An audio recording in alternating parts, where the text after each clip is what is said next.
तमाम truck driver जो इस देश की अर्थव्यवस्था का एक अहम हिस्सा है और एक कोने को दूसरे कोने से जोड़ते हैं, एक कोने से दूसरे कोने तक तमाम जरूरत का सामान, खाने की वस्तुएं, अनाज हो गया, फल, सब्जी, दूध, दही इत्यादि पहुंचाते हैं, आज क्षुब्ध है, नाराज है, दुखी है और परेशान थकार होकर उन्होंने हड़ताल घोषित कर दी है। मीलों लंबी लाइन लगी हुई है ट्रक की। ऑलरेडी सप्लाई डिसरप्शन की खबरें आ रही हैं, तमाम फोटो आ रही हैं जहां पर पेट्रोल पंप पे ना पेट्रोल है ना डीजल है। और अब यह प्रभाव फल, सब्जी, दूध इत्यादि पर भी पहुंचेगा, उनके भी दाम बढ़ेंगे क्योंकि यही मेन जरिया होता है ट्रांसपोर्ट का, ट्रक। ऐसा क्यों हो रहा है? क्योंकि सरकार एक कानून लेकर आई है, हिट एंड रन कानून, जिसके तहत अगर ट्रक ड्राइवर से एक्सीडेंट हो जाता है तो उसके ऊपर 10 साल की सजा और 7 लाख का जुर्माना होगा। ज्यादातर ट्रक ड्राइवर गरीब तबके से आते हैं। अगर इनको इतनी बड़ी सजा हो जाए तो ये चुका तो पाएंगे नहीं और इनके घर पर 2 जून की रोटी कमाने वाला कोई नहीं है। तो इस तरह का कानून क्यों बना? और ये एक पैटर्न है और इसी से थका कर ट्रक ड्राइवरों ने हड़ताल घोषित की है। क्योंकि कोई भी ट्रक ड्राइवर घर से निकलते वक्त ये सोचकर तो नहीं निकलता कि आज मैं एक्सीडेंट करूंगा, और एक्सीडेंट कई बार किसी दूसरे की गलती से भी हो जाता है। ये एक पैटर्न है। ये कानून बनाया गया जब 150 सांसदों का निलंबन किया गया, बिना बहस के, बिना विचार विमर्श किए, सिर्फ मन में आया ये कानून पारित कर दिया गया।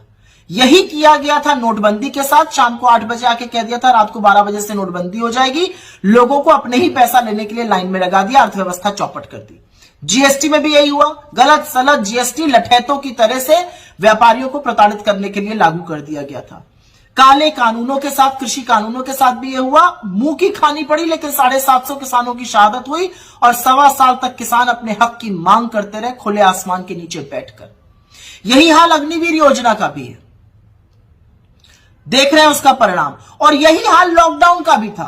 बिना मोहलत दिए आकर बोल दिया सामने से देश में लॉकडाउन लग जाएगा। हजारों दैनिक मजदूरों को पैरों के छालों के साथ चिलचिलाती धूप में सड़कों पर चलवा दिया था। तो ऐसे कानून क्यों बनते हैं?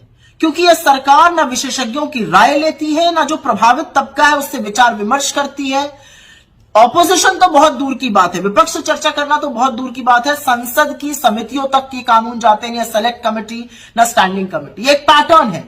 जब कानून बनेगा कोई ना कोई दुखी परेशान होगा और ऐसे ही कानून बनाए जाते हैं कि साहब की मर्जी आज आई सवेरे, शाम को कानून बन जाता है। ये तुगलकी फरमानों की सरकार है, ये न्याय संगत कानून की सरकार नहीं है। लेकिन ये जो हिट एंड रन कानून है, इसके चलते ट्रक ड्राइवर परेशान है, वो अर्थव्यवस्था का एक अहम हिस्सा है और यहां पर समाधान खोजना जरूरी है। सरकार को पूरी तरह से पुनर्विचार करना चाहिए, नहीं तो इसके परिणाम बहुत अहम होने वाले हैं।